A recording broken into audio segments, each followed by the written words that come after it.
in DC, and we organized that movement and collaboration with Sankara family, and also with a movement called the Pan-Africanism Movement. So thank you, everyone. So I would like to say a few things about Sankara legacy, Sankara, our revolution in Burkina Faso from 1983 to 1987.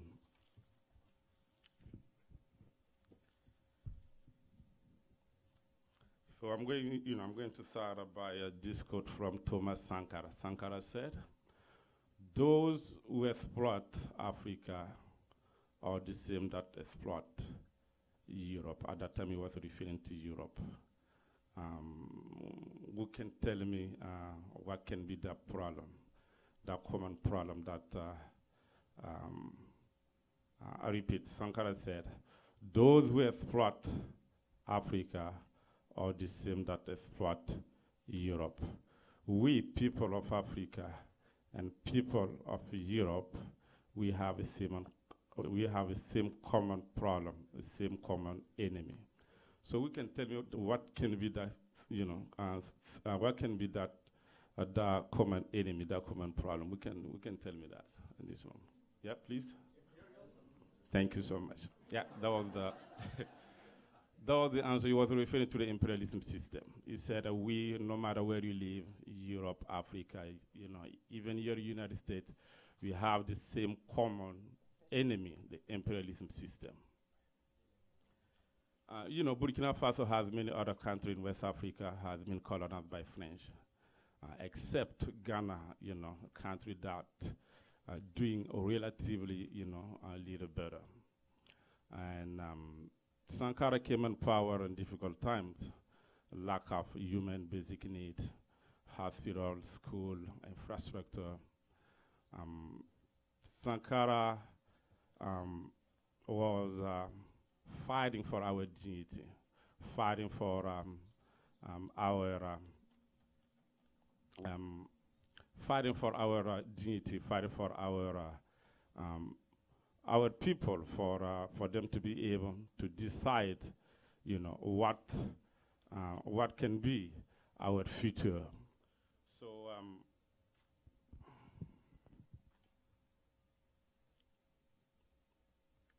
the colonization has a serious consequence on our people, on our country. It destroys. Excuse me. I would say the colonization has a serious consequence on our society. It has destroyed our civilization, our tradition, our norms and values. It took away our identity. Our society has been completely disorganized. Sankara came in power in difficult times. Like I said at the beginning, lack of basic needs. The colonists promised us to come back with help. And according to that, Sankara said we don't need help. We need help that can help us avoid help in the future. So he was referring to what he called the poisoned help. Helping for, give you $1 today and come back and, pick up $2. So he was referring to those kind of help. Regarding to the culture, Sankara said the most cheapest and the most dangerous weapon to destroy a country is to take away its culture. So that's why he was standing for our culture, our civilization, our norms and values, what can, what make us Burkinabe. The different government before Sankara fell to put in place a red vision, a vision that can guide our society. So Sankara said we need to decolonize our mentality because he believed that, colonialism has, like I was saying, has a serious impact on our society. Sankara believed in values such as patriotism, loyalty to your country, to your friend, self-determination, courage, integrity, hard working. Those was the core value of Sankara's world revolutionary agenda. his effort, renaming the country name Burkina Faso was participating in his effort to identify ourselves and repay the damage caused by the colonization. The old name Haute Volta, Sankara said, doesn't have any meaning for us as a Burkinabe, because we don't even know what that name came from. Few months before Sankara assassination, a journalist asked Sankara what can be his biggest achievement, his biggest accomplishment. And in response to that, Sankara said, our biggest achievement, our biggest accomplishment is for being able to lead the people to once again believe in themselves, shape their own future, and take control of their own destiny. So in this way, you can see Sankara's whole revolutionary agenda, what he was standing for, what was the main idea before his whole political agenda.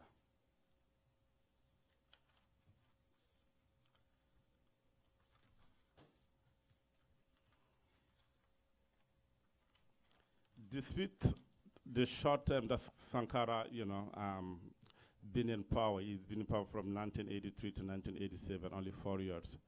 But Sankara remained the most popular political leader, not only in Burkina, but also for the rest of the entire continent. So thank you so much. I'm going to introduce Mr. Asha Shamar Matias. Shamar Matias is professor at City College in Harlem. She teaches a course title is People of Africa. She also shares she is teaching violation of human rights. Professor Shamar, had the opportunity to meet Sankara in 1994, October, a year in New York City, during his address to the United Nations. Professor Shamar also, invited us twice, last year and this year. And Peter been there. He's been there also, I think, this year. And he said the discussion went very well. So, Professor Shamar, please.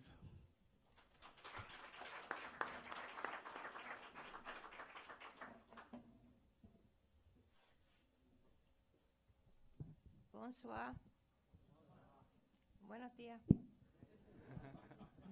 Good evening, everyone. Salama sana. Greetings. It is an honor to be part of this panel, and I'm so happy to once again be with you to commemorate, remember, and learn from the lessons of Thomas Sankara and the revolution he led. On Monday, I returned from Tanzania, and I'm often there. And it's another place where they tried to have a African revolution to regain some of the many things lost by the colonial system. They were colonized by several different groups, the Omanis, the Germans, and the British, and now mostly American companies. But the saddest thing is, every time I go there, I can see bit by bit, they are taking away the gains that were made during the progressive period of Julius Nyerere. For instance, he established free schools, kindergarten through university. No more. Now only primary. Books, uniforms are no longer free. He established free, his government, I should say, established free clinics, hospitals, and so on. Also, that's no more. So these are things that we find in so many of the revolutions that were quoted by our host, Cuba, Grenada, and of course, Burkina Faso. It's really sad to think that simple things like these citizens cannot count upon, and consequently, in the places I'm most familiar with, Cuba, thank God, is still there as a beacon to all of us. Grenada had the same experience that I mentioned happened in Tanzania. But it's really sad when that happens. Families cannot afford to send all of their children to school. And guess what? The girls usually are not sent. And since there's no work, nothing like that, the cost of living is sky high, even though they've discovered natural gas. You think it would have helped? No. It will help the international corporations, but it does not help the local people. So it's really sad. A very poor country that now has natural gas, some that have oil, you think they would help. No, we don't see it. They build roads to take it out. So what Thomas Sankara and the Burkinabe people were trying to do was great for their people, obviously, but not for their exploiters and those surrounding them. How would the people of Cote d'Ivoire, for example, feel to see that the poorer country of Burkina Faso was able to establish free schools, clinics, and things like that, gave power to women, etc., and they didn't have it, and they were much richer? Other exploitative countries in the region feel. So we don't only have to worry about our own corrupt oppositions that only want to be in power and to get richer and richer, but also those surrounding us, and also the international elite.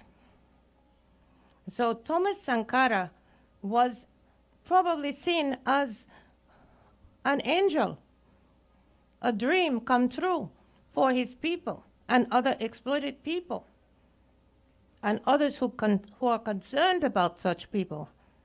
But to those who benefit from our exploitation, he was a threat, a danger, a devil who had to be contained.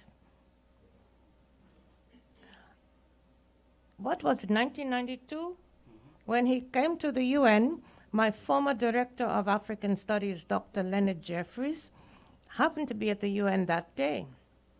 So he came the next day, Tuesday, and he said, I met a remarkable person at the UN, the head of Burkina Faso, and I've invited him to come and speak to us on Thursday, and he consented.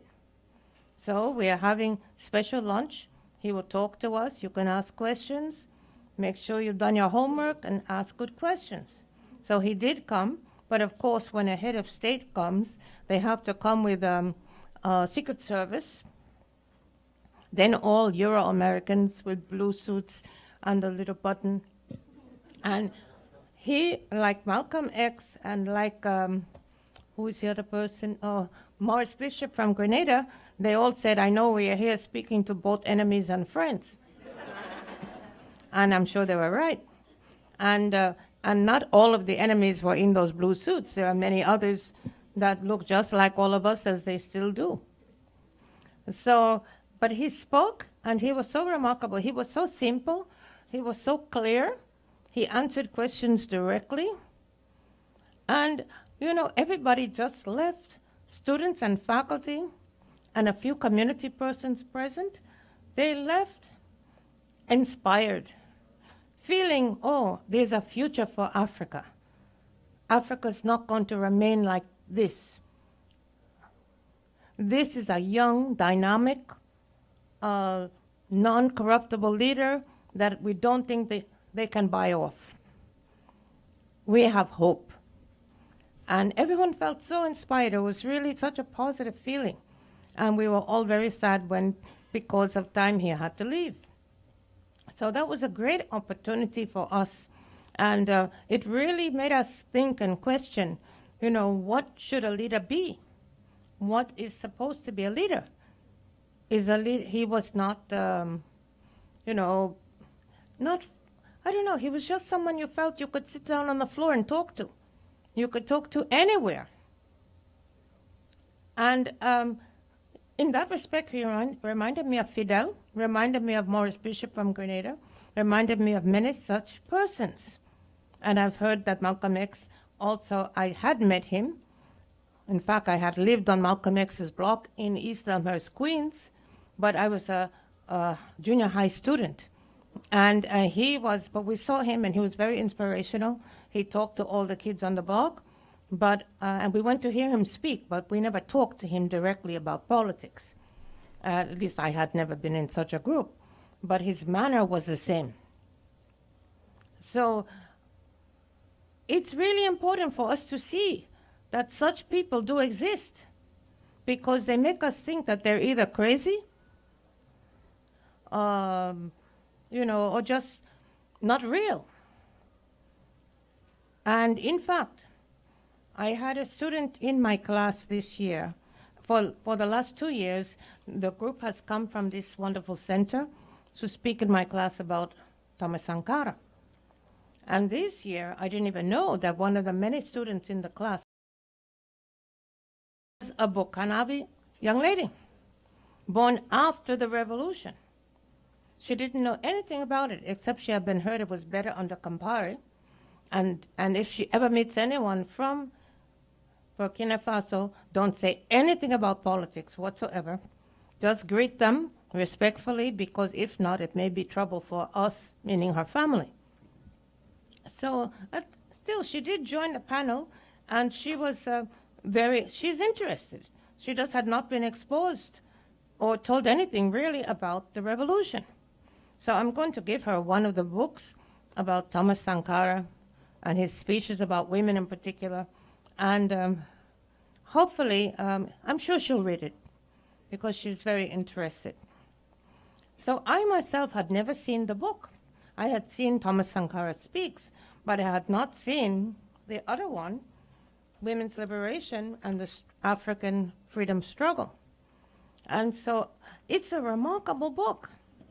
And I really, really thank Pathfinder Press for, first of all, recording and these materials for us and others who may not have ever been exposed to it, so that it's not lost. We can learn from it and grow with it. It is absolutely a remarkable book. Any page you open it to, you're shocked by what you find. You could quote from any page.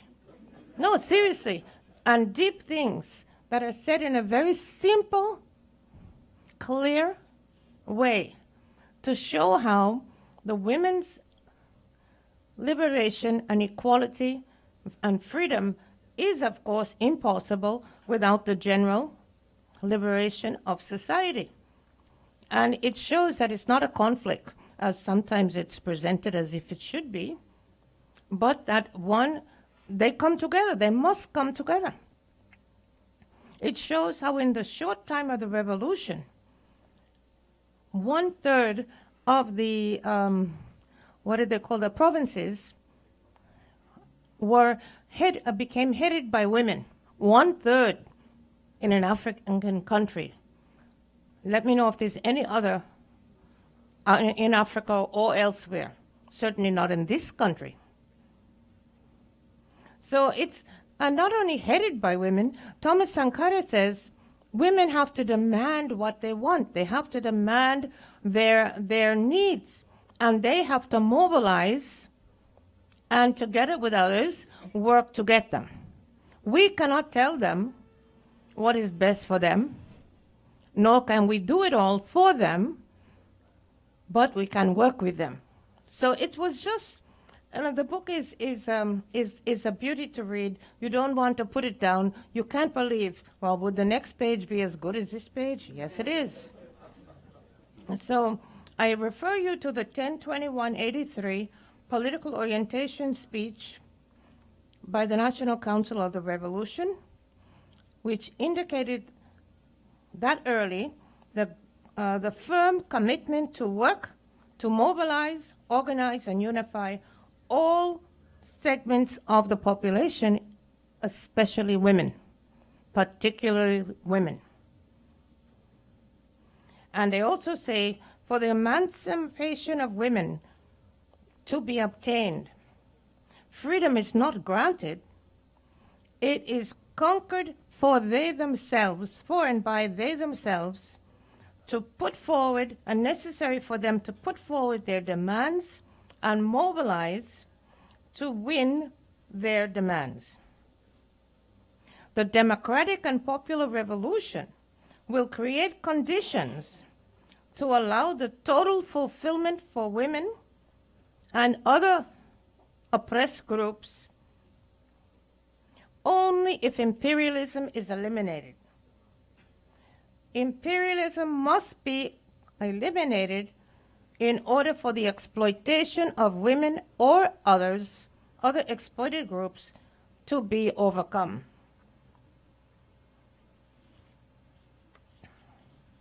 So I'd just like to end that by referring you, please do make sure before you leave, you get Women's Liberation on the African Freedom Struggle by Thomas Sankara. It sounds like it could be written yesterday, and it should have been written 4 years before, because this is an ongoing struggle around the world. I went to school in India and also in Tanzania, and same struggle, same struggle. Different groups are more exploited than others in different regions, but it's one struggle. And we need to work together, regardless of our various differences, because we have much more in common, and following the lead, direction, and words of people like Sankara, Fidel, Maurice Bishop, and many others, we will win. Thank you.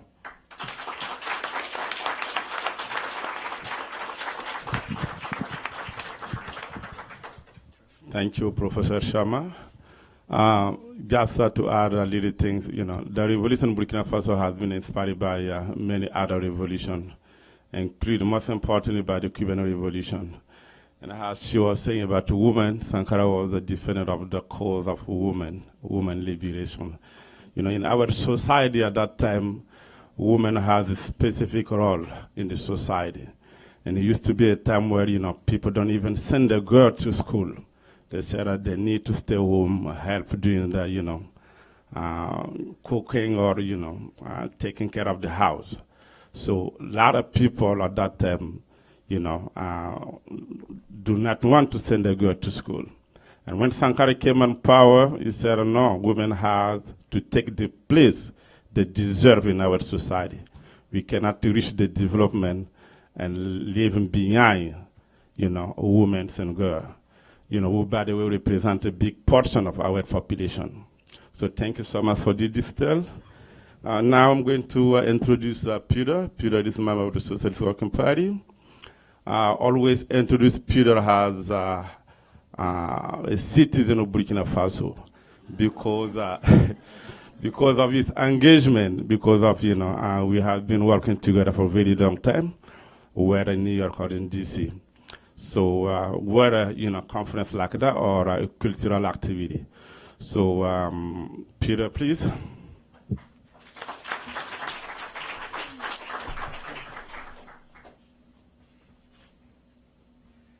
Well, I want to thank Manolo and the People's Forum for having this opportunity to speak.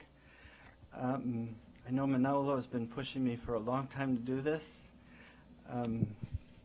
And I'm glad we finally have a chance. And I want to thank Aruna and Professor Samad for joining me and sharing some of the work that we have here today. And I'm sure they'll help add to the discussion that we want to all have after our presentations. As many of you know, the entire continent of Africa has been roiled in turmoil for some time now. I just arbitrarily say going back to 2014. That's when Burkina Faso rose up and drove out the murderer, dictator Compaoré. But since then, too, all around the continent,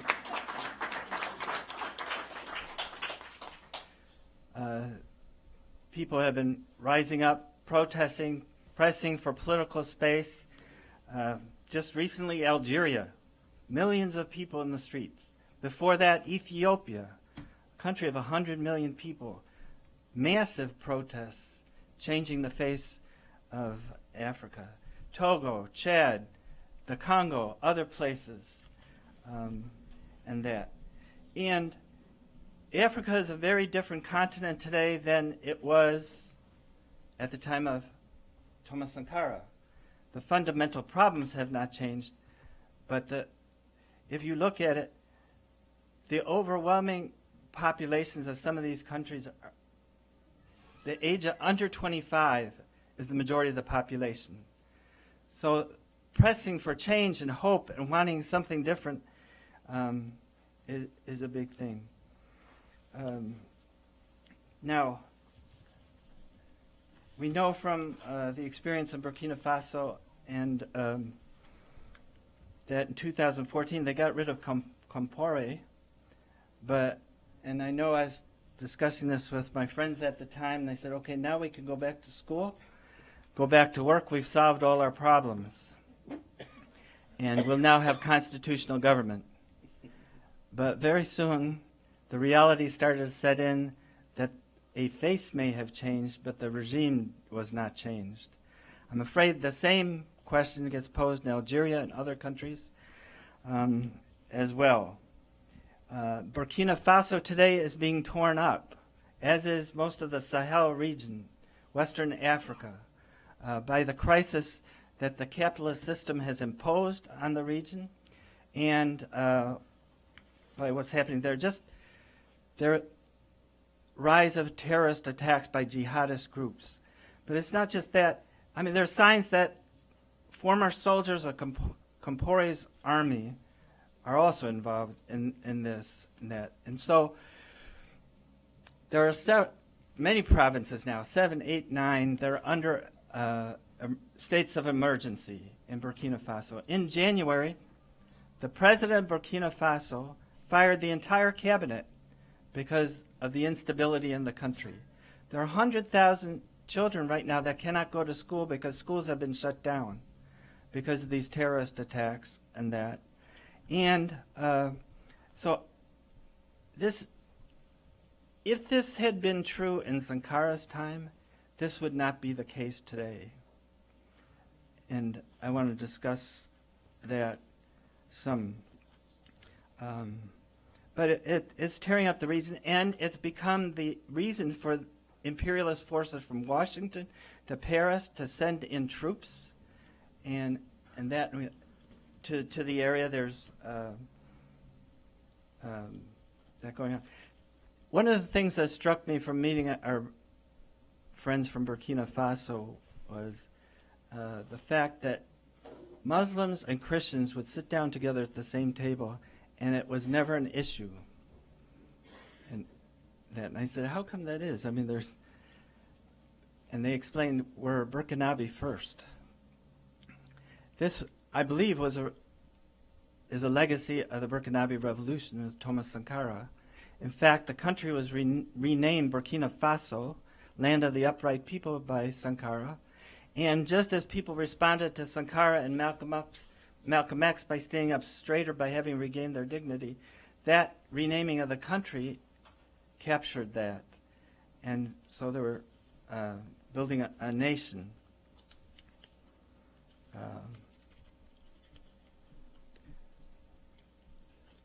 I want to talk more about Sankara, but before I do that, I want to talk about, there's turmoil in this country too. For the capitalist two-party system in this country is going through a massive crisis. It's an expression of what's been happening for several decades in this country. The offensive against the conditions of working people here. How wages, working conditions have gotten worse. How the dog-eat-dog morality of the capitalist system is degrading and dehumanizing people. It's a deep crisis, and it's reflected, as I said, in the breakdown of the two-party system. It's a system that's rigged against working people. I mean, Malcolm X, I believe, captured it most when he explained that Democrats and Republicans it's like the fox and the wolf. They're the two parties of the capitalist system. They both come after you.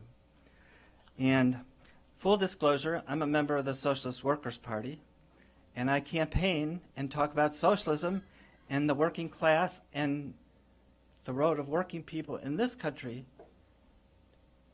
to transform this country and eventually take political power. That's why Sankara interests us. And so people ask me, well, are you the kind of socialist that's this Ocasio-Cortez socialist? Are you a Bernie Sanders socialist? My answer is the Democratic Party, the two-party system, this is an imperialist setup. The Democratic Party is an imperialist party. And like Malcolm X said, a chicken cannot lay a duck's egg. That's true of the Democratic Party. So what kind of socialism are we talking about? Well, I think it's helpful actually to go to Thomas Sankara and see what he stood for, what he fought for, a political course. Communism, socialism is not an ideology that's imposed or a blueprint. It's a line of march of an oppressed class towards its own emancipation and freedom. That's true in Africa and it's true in the movement. And to the degree that that's understood, that we live in a class society and a divided world, and that is the fundamental conflict that's involved, seeing that most clearly and leading it forward is what the challenge is. I believe that's what Sankara did. He came to power in Burkina Faso on August 4th, 1983. Before that, he was a young man. He joined the military. It was one of the places you can, it was a better place to go in terms of income, and his family was a little bit better off than other families. But through the experience, he wound up in Madagascar, where there was a popular uprising that took place against the government there. It had a profound impact on him to see what the students and the oppressed and the exploited people of Madagascar did. He also met young people from France who were revolutionaries and radical-minded, people who had read Marx, Engels, Lenin, and he started reading some of the books. He learned about the May-June events in France of 1968, when there was a popular uprising in France itself. And he not only learned from that, but he saw that what was involved here was a course of what to do with his life. And he looked for ways to take the side of the oppressed and exploited. And he even did this in the course of being in the army and trying different ways to find a road forward. Then there's quite a history here. The Burkinabe Revolution didn't happen overnight. It was a series of struggles over time. But then in 1983, Sankara was arrested by the regime at the time, and he was liberated by fellow soldiers, and that precipitated a popular uprising, Burkina Faso. We're told by some people this was a military coup. This was a popular uprising. People knew who Sankara was, they knew what he stood for, and they responded to his freedom. And that led to the establishment of a new government.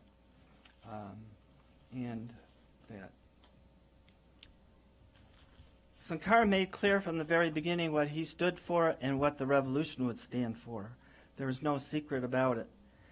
And he did what Fidel Castro or Che Guevara did using the platform of the United Nations to announce and explain what the Burkinabe Revolution was about.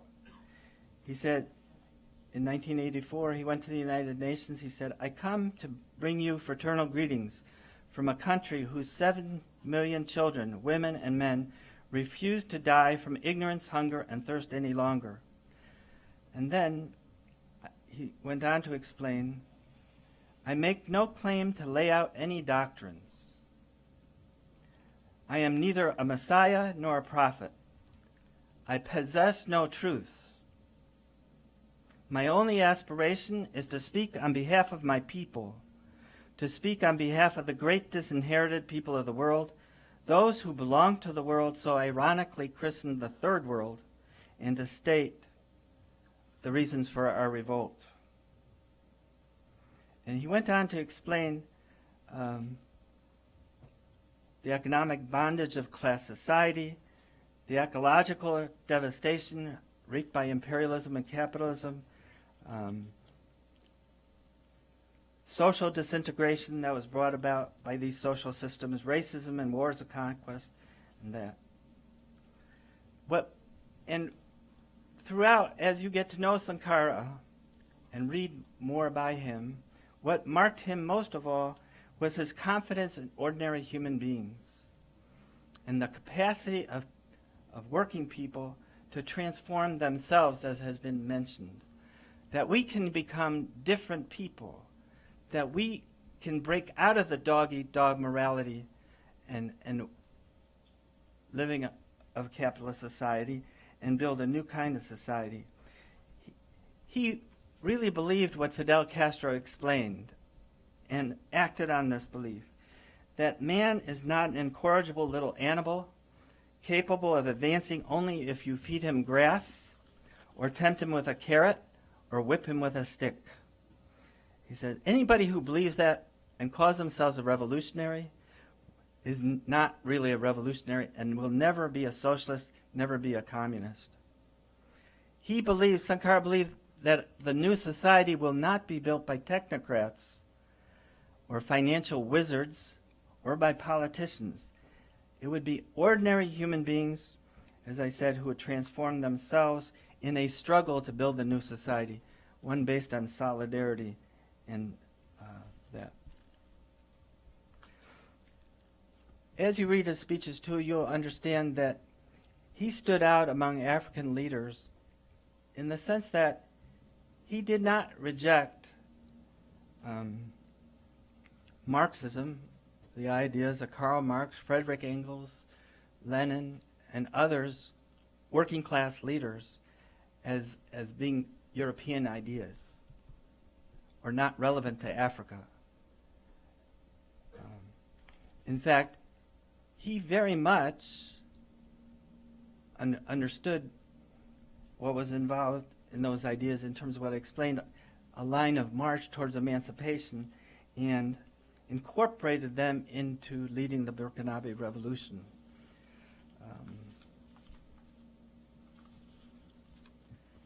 He was an internationalist. He said, we look at the American Revolution, we look at the French Revolution, we look at the Paris Commune, the Russian Revolution. We take what's pure from those revolutions and we apply them to our experience in Burkina Faso. And we are the heirs of the world's revolutions. Cuba, as it's been mentioned, he had special regard, viewed the Cuban Revolution as a sister-brother revolution. He says, our two revolutions are not the same.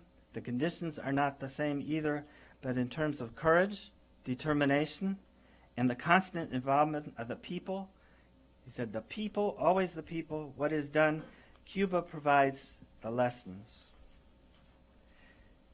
It's with this perspective that Sankara approached the challenges in Burkina Faso and led revolutionaries in Burkina Faso. Among the first, most important things that was undertaken and approached was the question of the land in Burkina Faso and land reform, and the fact that you had a country that was 80% peasant, heavily agriculture, but outside of Ouagadougou, it was subsistence agriculture and the poverty that, and to take steps to reverse the flow of wealth, not into Ouagadougou, but out of Ouagadougou to affect the lives of the peasantry. Without improving the lives of 80 or more percent of the population, the revolution would not survive. It had to make progress, nor was the development of Burkina Faso possible. So they took a number of measures, and they benefited the whole population. But it was a strategic question to draw the countryside into the revolution. One of the things that he's most famous for is he cut the civil servants' wages. And he said, you have to contribute a month's salary to the projects we undertake to the revolution. He's really cutting back on the bloat of the state apparatus that had been built up by the capitalist government, and saying that this wealth had to go in another direction. And it had to go for the projects that would benefit the people most. They undertook a vaccination campaign to vaccinate over 2.5 million people. The World Health Organization, the United Nations, the experts said, that's not possible. You can't do that. How are you going to do that? That takes people. He says, we will do this, and we'll do it in a few months. And not only that, we won't just vaccinate the Burkinabe children, but we'll vaccinate children from Mali, Ivory Coast, anyone who's in Burkina Faso, everybody. We're going to treat the same. And they did it in a matter of weeks, actually. Meningitis, yellow fever, measles. That had an impact on a whole generation. And who benefited most, of course, were the working people of the country and those in the countryside. Literacy campaign to teach people how to read and write. Not just French, but in their native languages. Yeah. They undertook building a railroad, which they needed desperately to connect one end of the country to the other, which is, if you didn't have that kind of transportation and infrastructure, the idea of getting crop, cotton, food to the city, to get things from the city back to the countryside, and to weld together the population, it would be impossible. It would be very difficult. So he said, we have to build the railroad. This is where the World Bank and some of the other big international imperialist agencies said, this is another case. You are totally out of your mind. This is not possible. And he said, we're going to do this, and we're going to do it with volunteer labor, and we're going to mobilize the population. And as Sankara did, as all the great revolutionary leaders like Fidel and Che and others went to the population, explained what it was that needed to be done, how it was going to be done, and then appealed to people to mobilize. And just a few weeks before his assassination, that railroad was almost, it had reached its destination, was almost complete. It was a gigantic accomplishment. That food self-sufficiency, Sankara said, look at your plate, look at that food on that plate, and ask yourself where it comes from. And when you can answer that question, that it doesn't come from Burkina Faso, you can begin to understand our relationship to imperialism, what imperialism does to us in terms of exploiting our country. And drove for food self-sufficiency in the country. Cotton, big product of Burkina Faso. And cotton would, of course, go outside the country and then would come back in the form of clothes. And Sankara says, we can't continue that. Where will the income go for our development if that's the truth? So, clothing, Burkinabe clothing. There may be a couple of people here wearing some of it today. There's one hand. Burkinabe designing and making their own clothing. But it had to do not with the clothing per se, but the relationship of independence of Burkina Faso, of the building up the resources of the country so that they can be self-sufficient in agriculture and then use that capital to begin the process of industrializing this country, which is one of the poorest countries in the world. Fundamentally, Sankara explained, our goal here is a qualitative revolution, a qualitative transformation of minds. And that translates into a practical building of a new Burkinabe society. He says, the myth of getting rich through a dog-eat-dog struggle based on what happens in the capitalist jungle has disappeared from Burkina forever.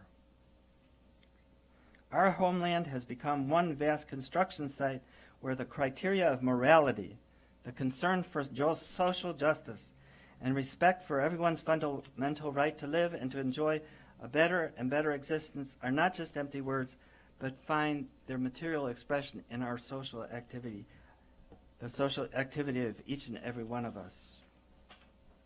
He said the most important thing for us was transforming people's attitudes.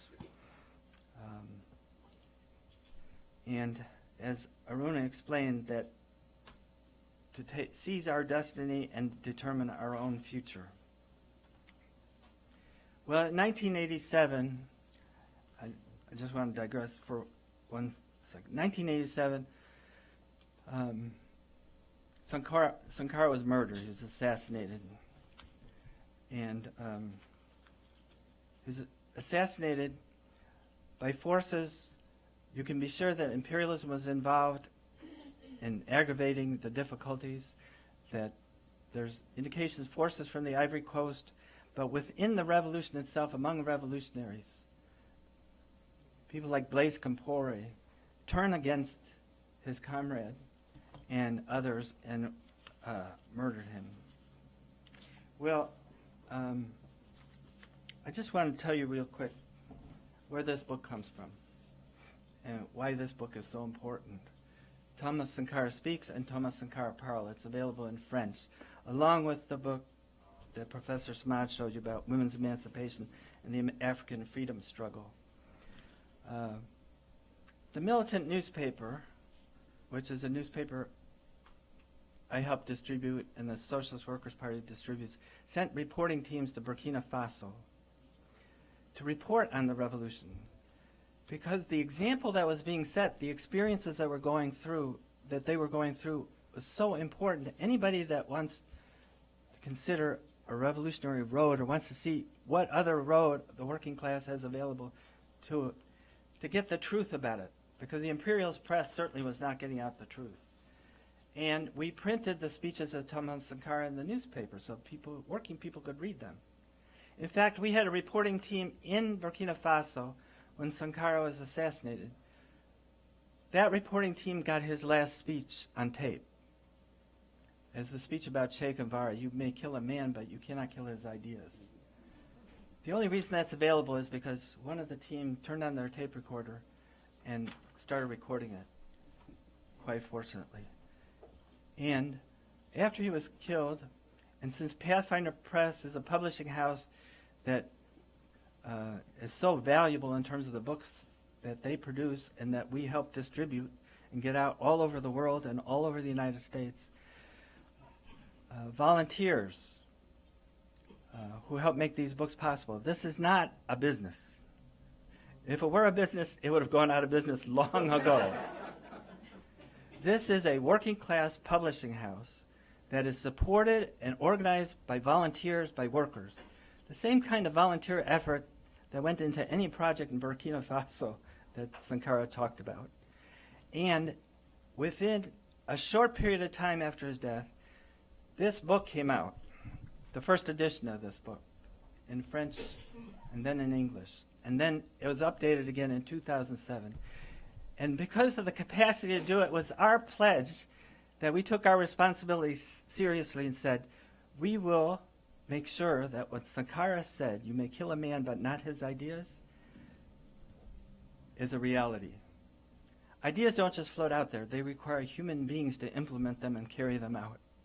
And you need to know about them. And that's what this book is all about. So for those who wanted to bury Sankara and hope that he would never be heard from again, it's not only is he a symbol, but he helps provide a guide of action, a course of political conduct, a program that we can learn from. And while the United States and Burkina Faso are two different countries, it's the same course that I believe we need to engage in and follow. Now I want to say a couple last things about, people often ask me, I've spoken at Professor Smad's class a couple of times, at the Borough of Manhattan Community College and other places. Louder? Okay. They asked me, well, isn't there something Sankara could have done? Didn't he know that they were going to try to kill him? What could have been done? Well, Sankara wasn't naive. Sankara was a revolutionary. He knew what was at stake, that what was involved here and what he was leading with the Burkinabe people, 7 million other Sankaras, as he called them, is a life and death struggle. And he looked to lead that forward.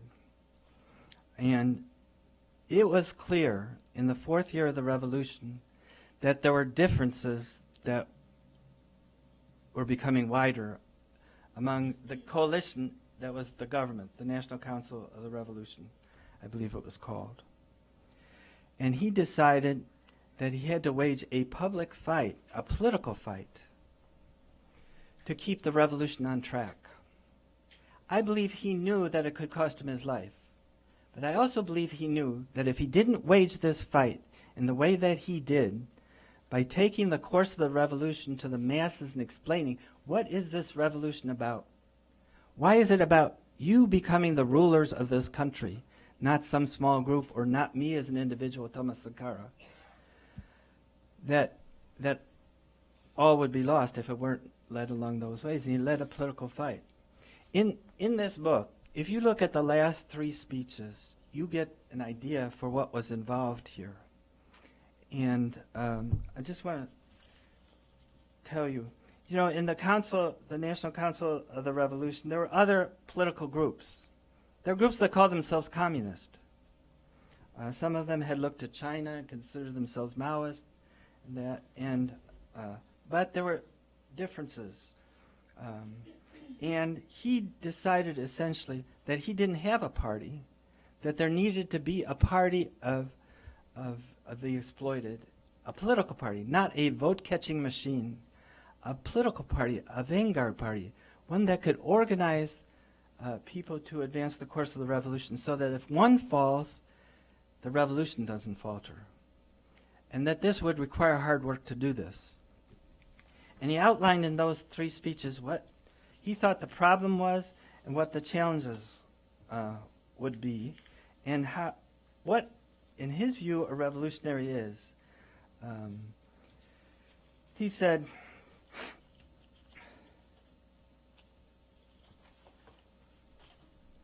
one of the things he said is, he explained that the revolution can't be imposed on people. The revolution had to come from a commitment from the ordinary people. He said the democratic and popular revolution needs a convinced people, not a conquered people.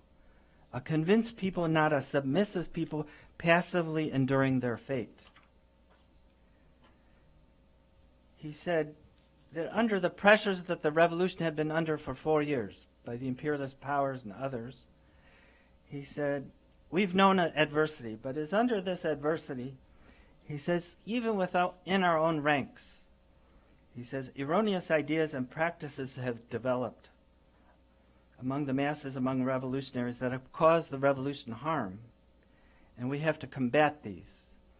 He said, some people are getting tired, and they're starting to look out just for themselves. He said, they're deserting the revolutionary struggle, they've abandoned an intransigent defense of the people's interests, and they're looking for their own personal gain. When he said that publicly, people knew that was true because they had experienced it and seen it among some people in government and other forces. He explained too, he says, there is even a slander campaign going on against us, Sankara. He says, not just from our traditional enemies, but from elements within the ranks of the revolution. Impatient people who are infected with dubious zeal and who conduct themselves with a frenzy of schemers, with undisguised personal ambitions. And he went on in these speeches to explain that, he says, we can't go forward and achieve our goals without a vanguard organization that's able to guide the people in all its battles on all its fronts. And he said we need to, he discussed what is a revolutionary. He said the revolutionaries are those who are at the forefront of building the dams that we need for irrigation in the country. They're at the forefront of the battle around agriculture and food self-sufficiently. Those who are self-sacrificing and see the peoples loyal to the exploited, to the peoples, to the toilers of Burkina Faso, and put those interests first. He said that's what defines a revolutionary, not the label that's put on you or that you assume. He says, our revolution will be worthwhile only in looking back, in looking around, and in looking ahead, if we can say that the Burkinabe are, thanks to our revolution, a little happier. Drink. Because they have abundant, self-sufficient food, because they're in excellent health, because they have an education, because they have decent housing, because they are better dressed, and that. If we can't do this, we're not carrying forward the revolution. If we can't have the people seize their own destiny, he says, we'll just have a collection of people of some merit who call themselves revolutionaries. He says, really a bunch of mummies who represent nothing but a lifeless collection of decaying values, incapable of moving or driving forward, incapable of transforming the reality that we confront. And he said, okay, we need unity for the revolution, but what kind of unity? It's not just unity, okay, let's all get together. He says, this won't be like a soccer match played by teams that may be brilliant, certainly outstanding, but that offer only a 90-minute show. He said, unity has to be forced through struggle by people who set the example. That. Who then will be a revolutionary? Revolutionary will be those who in action and practice, but also in consciousness, succeed in taking effective, indisputable, unquestionable positions in the course of our struggle, which is a concrete one.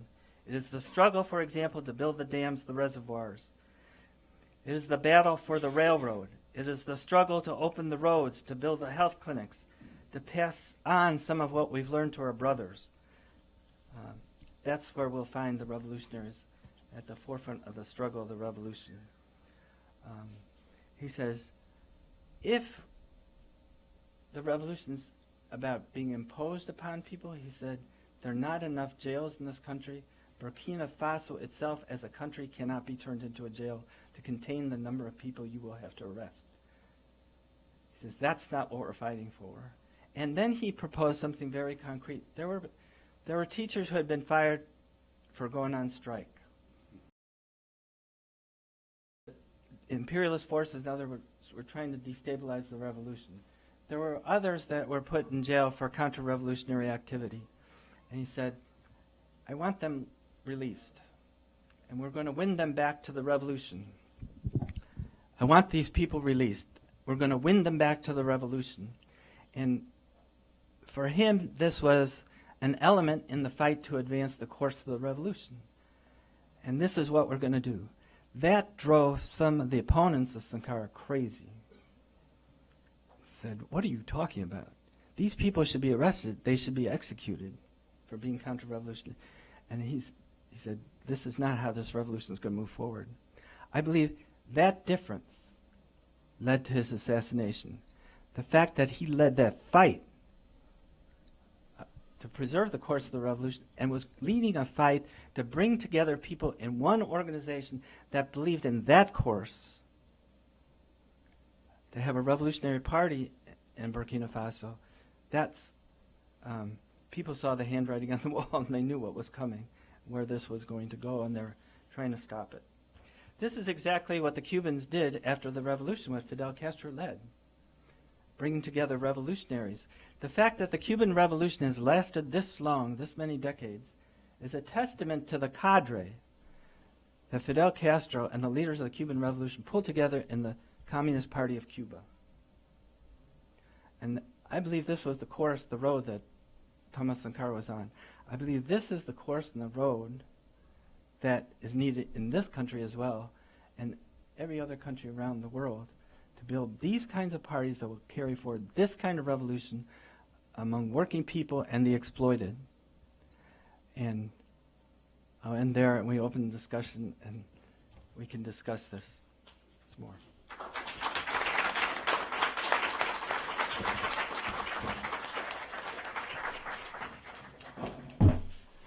Thank you, Peter, for trying to cover as much as you can Thomas Sankara legacy.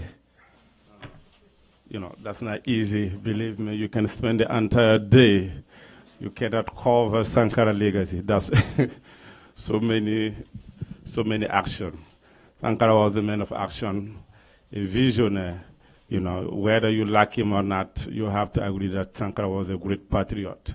Someone who really love his country, and he gave his life for his people. I remember, you know, Sankara was, at one point Sankara said, you know, he's like someone who riding a bike. And he get to the mountain, he has only two options, whether to stop, you know, pedaling, or whether to keep pedaling and move up. So he said he has only one option, he has, you know, he has to keep, you know, going forward. So thank you, everyone. Thank you for your attention. I think we're going to open, the discussion now. If you have any question, you want to make any comment, you're welcome to do so. Thank you so much.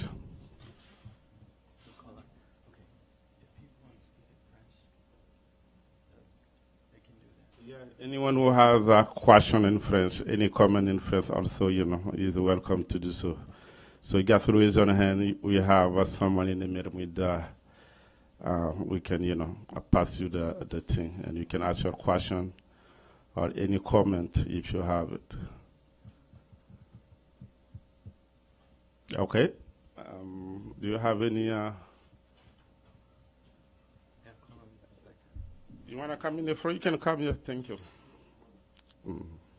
No, there is someone. You can come if you want to. Yeah, please. Yeah, please. Good afternoon, everyone. My name is Dauda Emil Wedraogo. I'm a journalist, and I'm proud to be here. And I say thank you for everything you share with us today about Thomas Sankara. And I'm also the coordinator of Stand for Life and Liberty. Stand for Life and Liberty is an international movement that who have same fight like you do, because we fight against corruption around the world.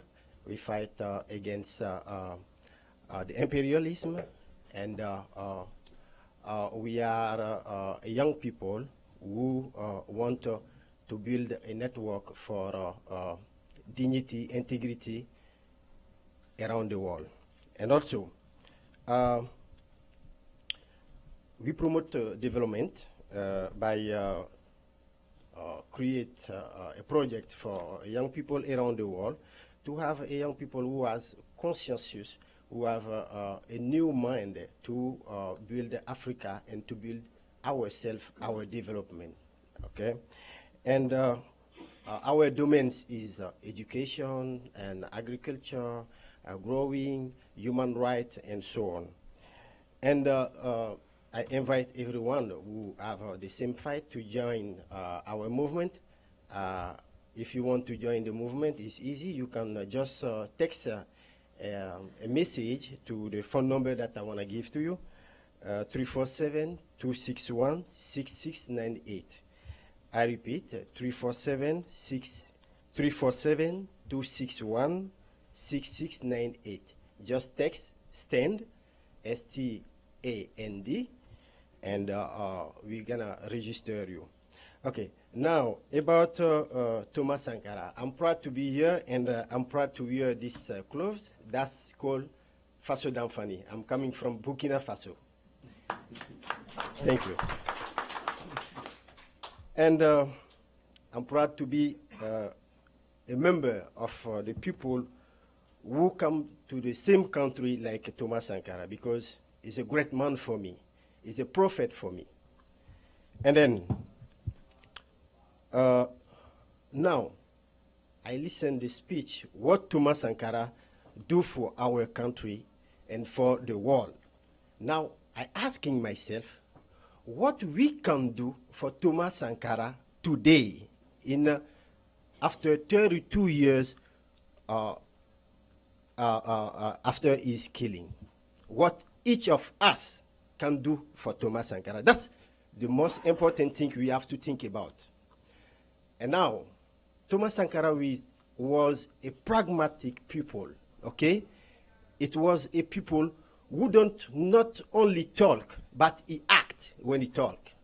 And now, by this forum, I want us to act, to do action for Thomas Sankara. We have, for example, a petition that the people signed to claim justice for Thomas Sankara. After 32 years, we don't know what happened, who killed Thomas Sankara, why they killed them. We have to fight for that. I know you fight for that already, but we don't have to keep silent.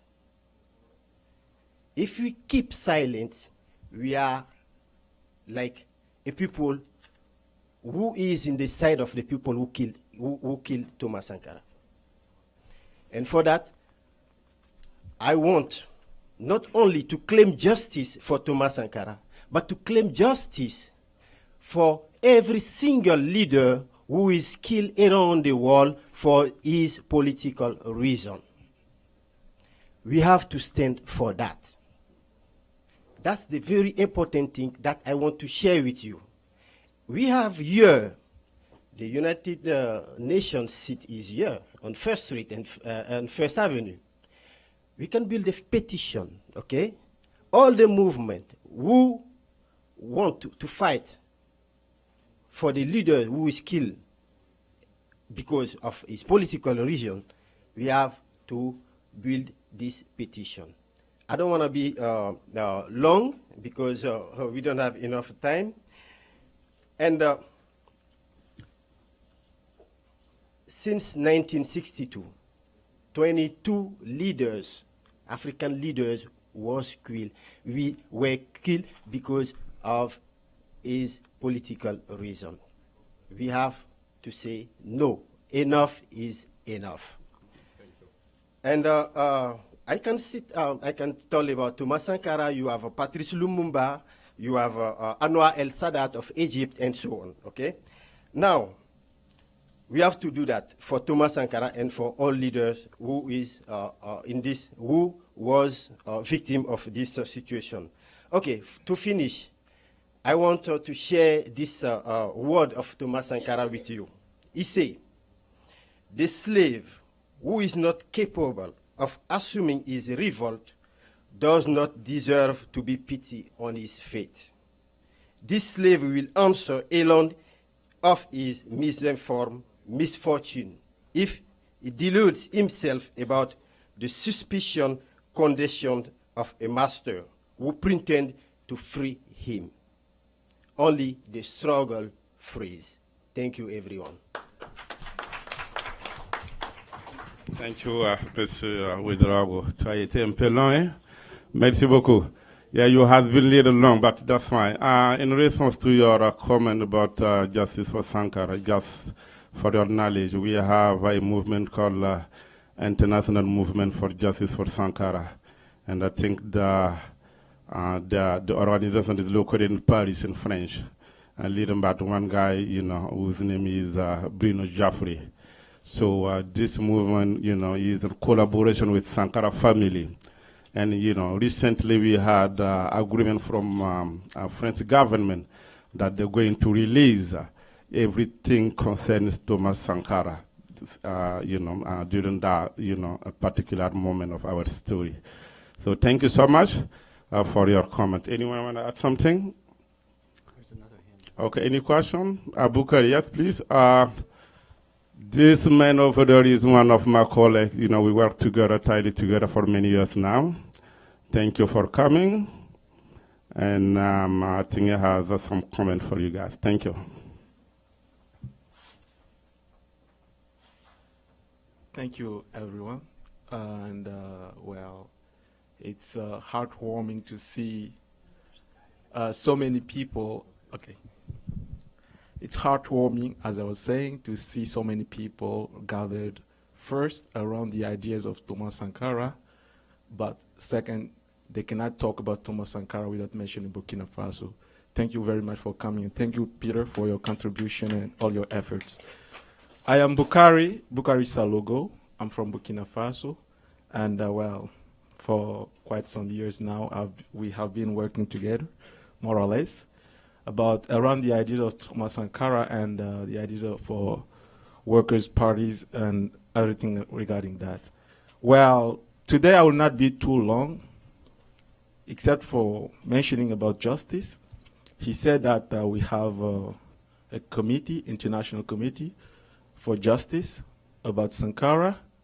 And well, I do appreciate that, but I think that everyone here, I don't know everyone here, but I know that maybe some of you still have the possibility to push a little bit more for justice. Just raise the question somewhere from where you are, because that's something that matters a lot for me and for the family. For me, Sankara is already dead. They killed Sankara. And my deep hope is to have some Sankara in my lifetime, other Sankaras. But pushing for justice today will prevent those who killed Sankara not to kill those Sankaras. That's my concern. And this takes me to another level. Today we see what is happening in Venezuela. We cannot talk about Sankara today without mentioning what is happening in Venezuela. A revolution is a revolution. What is happening in Venezuela is capitalist against socialism, against the people. They're trying to take the power from the people. And we are here. I don't know what we are doing exactly, but I think we should do more to help the people of Venezuela, not to be talking later like we're doing now about Sankara. That's all I have to say today. And thank you very much for everyone for supporting the fight and the struggle. Thank you. Thank you very much. Merci, Bukari Salogo. Thank you so much for your contribution. You want to answer this question? Okay, Peter, please. No, Peter want to answer, the question, and then we can. Well, I think what Bukari raised is very important about what's going on today.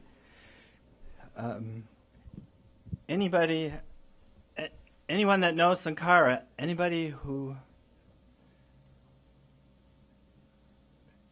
everyone needs to stand up today and speak out and get out the truth about what Washington, the government here in the United States, is doing in violation of the sovereignty of the people of Venezuela and also of Cuba and the threats against Cuba. This is an elementary responsibility and duty of anyone who claims to be a revolutionary in the United States of America to confront our government about what they're doing right now. So I think what Bukari raised is very important, and to get out the truth about what Washington is doing. There should be picket lines, actions, teach-ins, wherever we can have them to just get out what's going on about this. And I think you can pick up literature in the back about this. And anyways, I just wanted to add that. Now, a couple of things on justice for Sankara. I know there's been a real struggle by the family and by supporters of the family to get to the bottom of and to bring to trial those who are responsible for the killing of Sankara.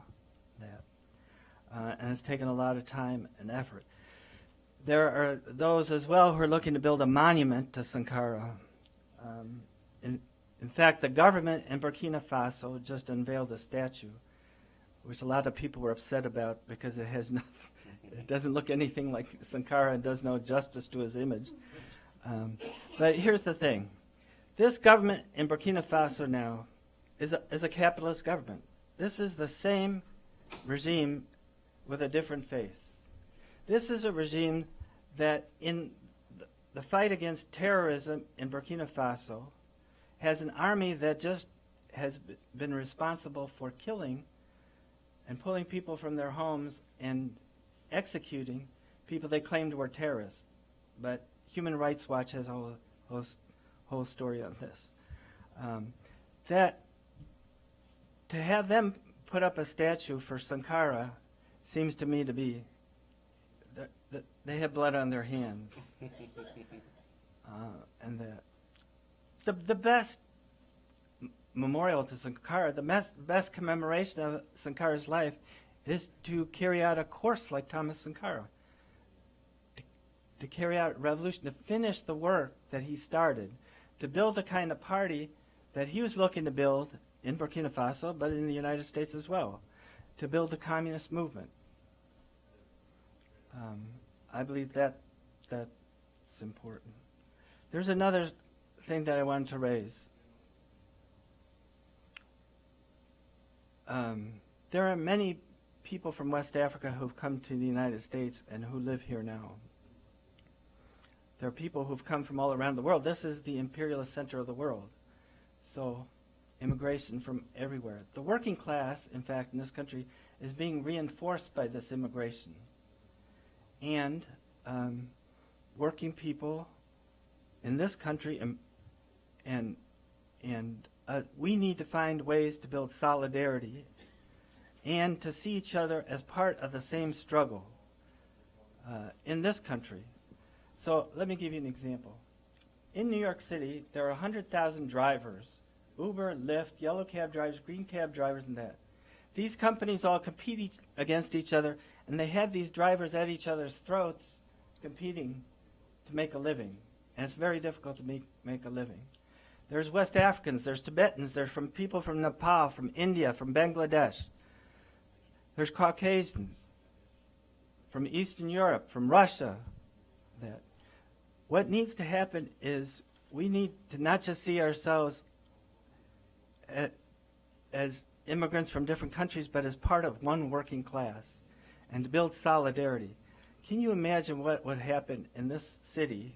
100,000 drivers. In fact, it would be it is the largest workforce in the city if it were considered a workforce by any one employer.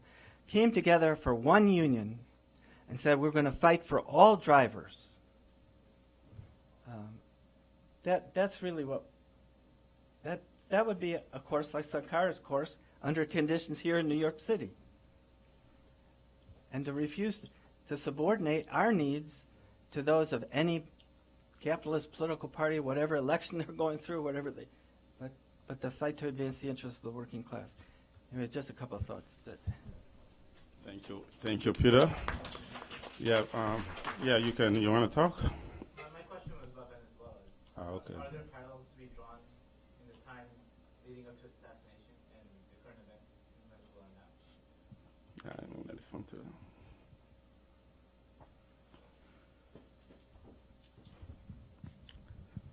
But what I can say about Venezuela is a particular. Can you repeat the question, please? No, can you repeat it? So translate. Oh, okay. You said I asked a question about. Can you repeat, please, for everyone? Come up front. Sorry. Yeah. Very important. Hi, everyone. So my question is, are there parallels to be drawn in the times leading up to the assassination of Sankara and the events currently unfolding in Venezuela? You know, it's important to understand the relations so we can prevent something like that from happening in Venezuela. Yes. Anyone in the room? Yeah, I'd like to say a few. Oh, yeah, please. Thank you.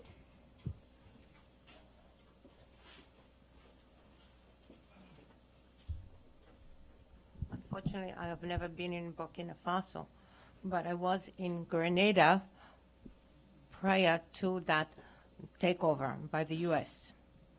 And we saw many things. First, trying to divide the comrades, and second, trying to disrupt the economy so they could not send anything out and could not buy anything. So consequently, the prices of basic things went up sky high like Venezuela, and people could not afford to do basic things. They blamed the government, but the government was not the one that blocked the imports and stopped and put embargo and called upon its allies in the region and in the world from buying things from tiny Grenada. They also sent 18 U.S. warships around Grenada, which is twice as big as Staten Island. And and the media was constantly coming in from neighboring countries, trying to destabilize. So from what Venezuelans have told me, these things are all happening. Then they went to the Grenada mission to the UN, took it over, put out the offices, collected all the equipment, materials, papers, etc., and put their own people, Grenadans, who they supported, who supported them, in the office, as they've done in New York and tried to do in Washington to the Venezuelan embassy. So divide internally, and it was really difficult to live in Grenada because you couldn't find food that you could afford, or most people couldn't. Why? They grow most of their food. They send food to Trinidad and Venezuela. But now they were blockading them. So I hope that somebody who was in Burkina at the time can tell us. But I saw that myself in Grenada. Yeah, thank you, Professor Shamar. I think the situation in Venezuela, remember me, the situation in Libya looked to a similar, situation. Because in Libya also they started like that, people was, by the media, they use the media to put the people against each other, saying that, they need more freedom, more democratic,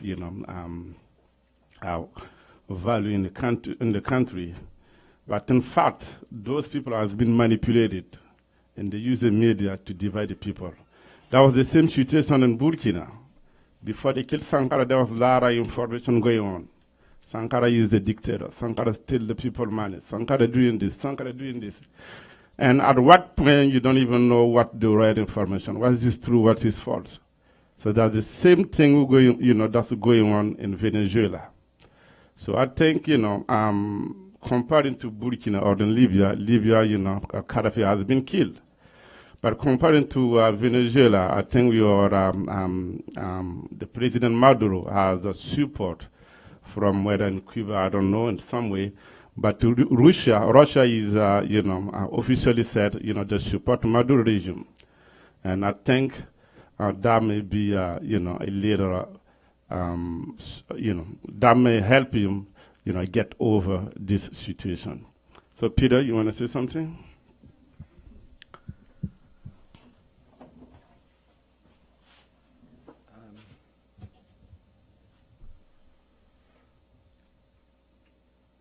On Venezuela. Okay.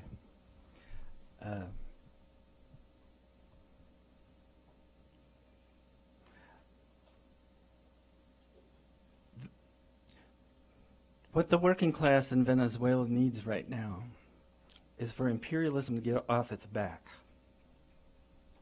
They need to be able to discuss and decide how to carry forward a revolutionary process in Venezuela. Cuba's got its own revolutionary process and went through and expropriated the capitalist class. They went to Miami and they started building new society. There were different stages of that struggle that took place. It's one of the reasons they've been able to keep imperialism at bay for decades, because of the mobilization of the people. Venezuela hasn't even gotten to that point yet, and there are all sorts of questions of leadership that are involved. But you can have differences of opinion about what's going on in Venezuela, but you got to have the fundamental thing right, which is Washington's got to get its boot off the neck of Venezuela and let the Venezuelan people decide what road forward and how to resolve those problems and challenges and how to advance the process there. Secondly, I don't think there's reason to be hopeful in the sense working people in this country now are more open to having this discussion about what the character of our government is in the United States. And I'm not talking about capitalist parties and stuff, but the fact that this is an imperialist government with two imperialist parties, two wings of the same bird, carry out the same policy in different ways, and that it's the same government that fundamentally guards and defends the capitalist class in this country and their oppression and exploitation of working people here. And that we can go with confidence to working people all over this city, but not just in the city. I've been out to far out Long Island, to western New Jersey, to rural areas in different parts of New York, along with others in the Socialist Workers' Party, going out to discuss socialism, to discuss politics, to discuss what's going on in this country, and why we need a revolutionary change here.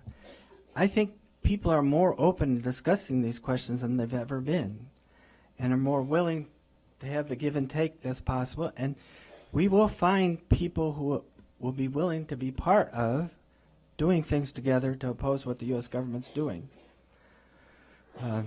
Anyway, hopefully there's others here who join in the discussion on this. Yeah. Anyone want to add something about Venezuela?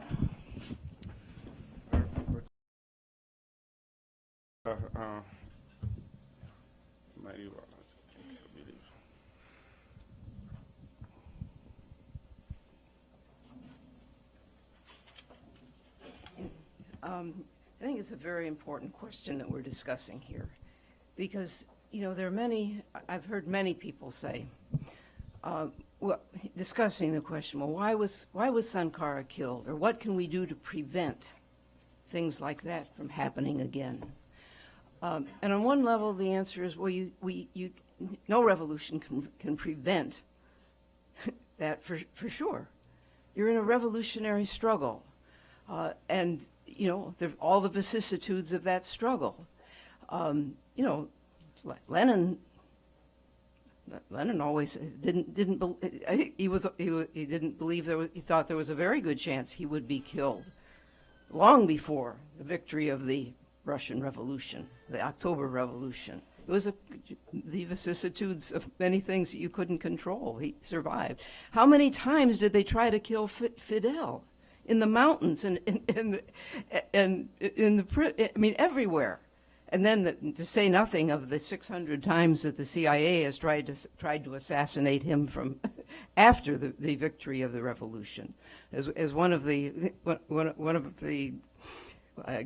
very important revolutionary journalists in Cuba said, Marta Rojas, who covered the initial trial of Fidel after the assault on Moncada. And when Fidel died 3 years ago, I happened to be in a meeting that she was in, and she said, when I heard the news that Fidel had died, I said to myself, he won. After all of that, they never got him. Yes, but the important thing is, and I think Peter pointed to this in the comments that he made at the end of what Sankara understood he was doing and was trying to do, especially in that last period. He was trying to build a party, a political party, bringing together the forces that understood the course of the revolution and what had to be carried out by the convinced people, not a conquered people, and mobilizing and organizing along that course. But it's one of the great lessons, I think, of the Burkina Faso whole revolutionary experience, and that we have learned many times before in other other revolutions as well. If you don't have that party, if you haven't been building that party beforehand, so that there is a cadre, there is that understands what you're doing, that it doesn't depend simply on one individual. That one individual sometimes is decisive. There's absolutely no question. The Cuban Revolution would not have been the same exactly if Fidel had died in this. The October Revolution might not have been the same if Lenin had been assassinated on the German train that he took back to the Finland station. But if you had, that's what was, there was nothing like that in Burkina Faso. There were people around Sankara, in the military especially, that understood and that were in agreement. But he hadn't had time, and they hadn't gone far enough to have that political party, so that no matter what happened to Sankara or what had happened to Fidel, the revolution still could go forward. It would different. It would have taken different all the rest, but it would not have died with him in the same way. And that's a very important lesson for us here. For us here in the struggles that we know will come in the United States and must come, because it's here in the United States more the decisive struggles will be fought. Not until until U.S. imperialism is wiped off the face of this earth will any of us have a secure future in going forward. But I think this is important. This piece of it is important, and everything that Sankara did. When he says we are heirs of the world's revolutions, and then he went on and he said not only its victories but its failures, its terrible failures that brought such horrendous violations of human rights, and the right, referring without any ambiguity to what had happened in the Soviet Union under Stalin and so forth. He says we've learned from all of those things, and we take what is pure from these revolutions and what can help us move forward, and we absorb them. And as Peter referred, he said these aren't European ideas. He was very explicit on, and that's what made him unique, absolutely unique amongst the revolutionary leaders of all of the anti-colonial struggles and national liberation struggles in Africa in this recent period, because he understood that yes, all those ideas were applicable to any revolutionary struggle, and that educating the people of Burkina Faso and the world, especially, because he spoke to the world, not just there, on this course, and that's why these books that are published by Pathfinder Press, Thomas Sankara Speaks, Thomas Sankara Parle, and I would say that our team of translators here today who are doing this, amongst them are the comrades who were crucial in putting together the first collection of these speeches, Thomas Sankara Parle, and publishing them in French so that that legacy would be available to all, and that having those books and the one on women's liberation struggle, we are heirs of the world's revolutions. That's something that all of us can use and build on. Thank you so much.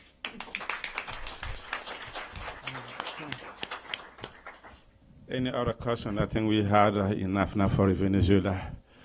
So, any other question? Let me do one thing.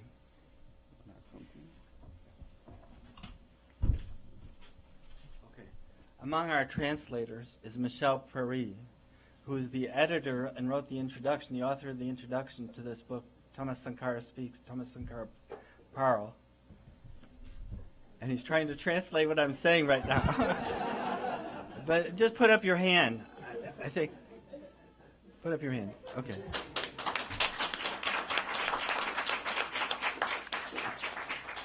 He'll be glad to talk to you after the meeting and tell you some of the challenges we had in putting this book together and how we overcame them. Any question, comment? One more. Just take one more. Okay. Please. Yeah.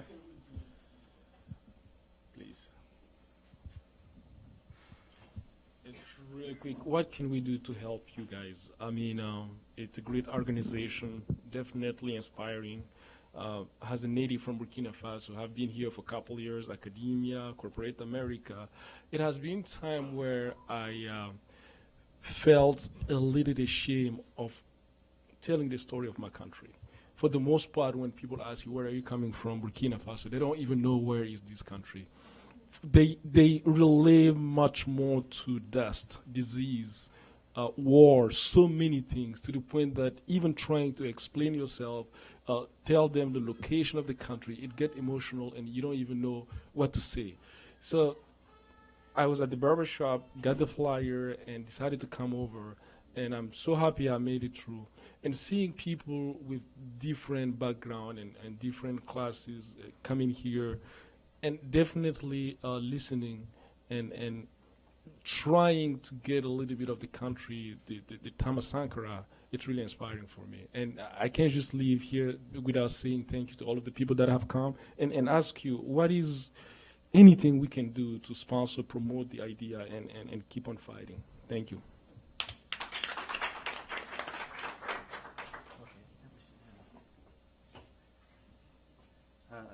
Well, thank you very much. For one, help get out this book to as many people as possible, but also acquaint yourself with Pathfinder books in the back there. There are many books back there on different questions, and you'll find them as valuable as this book. And there are books, speeches by Fidel Castro, books on the struggle here in the United States, on what's developing here and has developed here for the last several decades, and what the prospects are for a revolutionary struggle in the United States. Anyway, go through the whole thing back there, acquaint yourself with them, and we can talk some more after the meeting as well. Maybe there's one. Oh, yeah, please. You are welcome.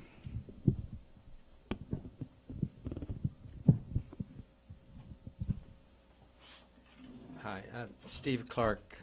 Like Peter, I'm a member of the Socialist Workers' Party. Peter quoted the speech that Sankara gave when he was here at the United Nations. And he started out and he said, I come here not to bring a doctrine or a special set of ideas. And I think that's so important from the standpoint of the kind of party that Peter was describing, that Sankara was trying to build, because it wasn't, as Peter said, there were umpteen Burkina Communist Revolutionary Liberation Party, this, that, the other.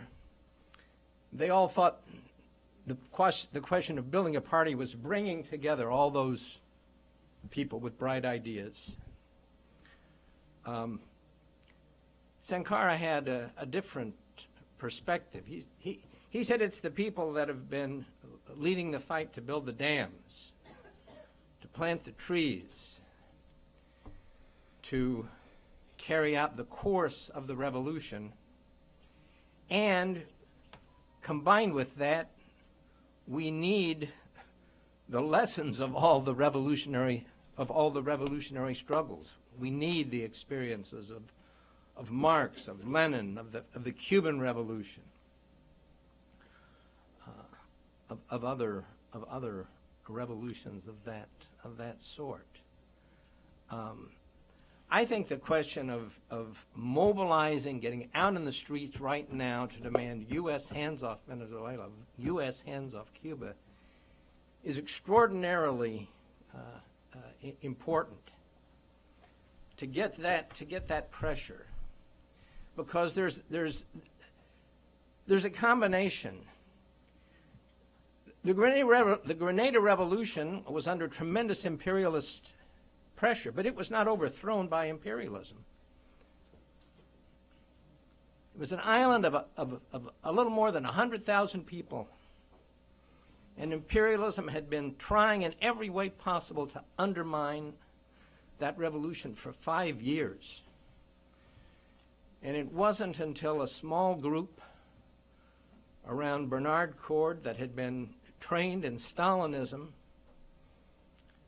overthrew that revolution, because they thought they were the true Marxists. They had the doctrine. They had the truth. Against Bishop, Maurice Bishop, that was trying to build a revolution that was built and based on the working people of Grenada. A mass party, but a mass party that recognized it needed the lessons of revolutionary struggles from around the world and over 150 years and more. It wasn't until that government and Bishop and others were overthrown and killed that imperialism 6 days later was finally able to do what it had wanted to do, invade that island and occupy it. There's a book of speeches by Maurice Bishop on the back table, and there's an article called "The Second Assassination of Maurice Bishop." I think it's worth reading. I think the lessons there and their relationship to what happened in Burkina are very important.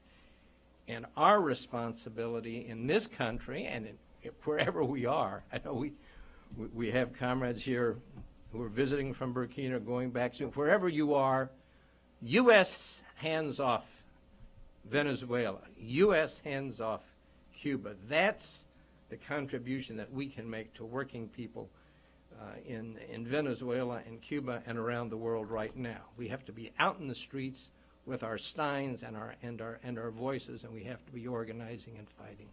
Thank you.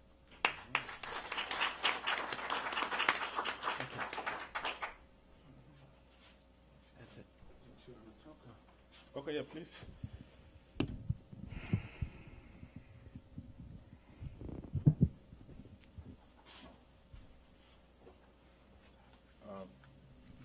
Hi, my name is Amadou Diallo. I just want to add a comment. I hope you hear me. Okay. Yeah. Can you hear me now? Is it good? Okay. Yeah. I just want to mention this. We need a lot of more Thomas Sankaras in Africa. You know, like, can you imagine if we have a lot of them and one of the Thomas Sankara is being maybe eliminated, the rest of them will still remain alive. So that's the kind of mentality I think the youth need to understand in order to be able to bring the change. So in all the aspects in life, we need Thomas Sankaras. Thomas Sankaras that will literally like build new things, not only in politics, but in all the domains. So that's really important. And I most of the time see that the major problem is people are very inactive in Africa, like the youth. So we like to talk about the problems, but we're not here to support the real solution for the problems. So like we need to be a lot more active in terms of, you know, like finding a way to change Africa. So that's my contribution for it. Thank you so much. Thank you so much, Abdul Diallo, I think I believe. So thank you, everyone. I think we are at the end of the conference. We wanted to thank everyone. Thanks for being here. And, you know, have a great evening. Thank you so much. Bye-bye. Thank you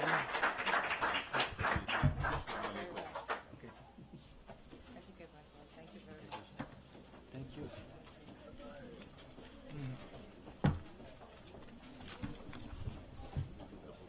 Well,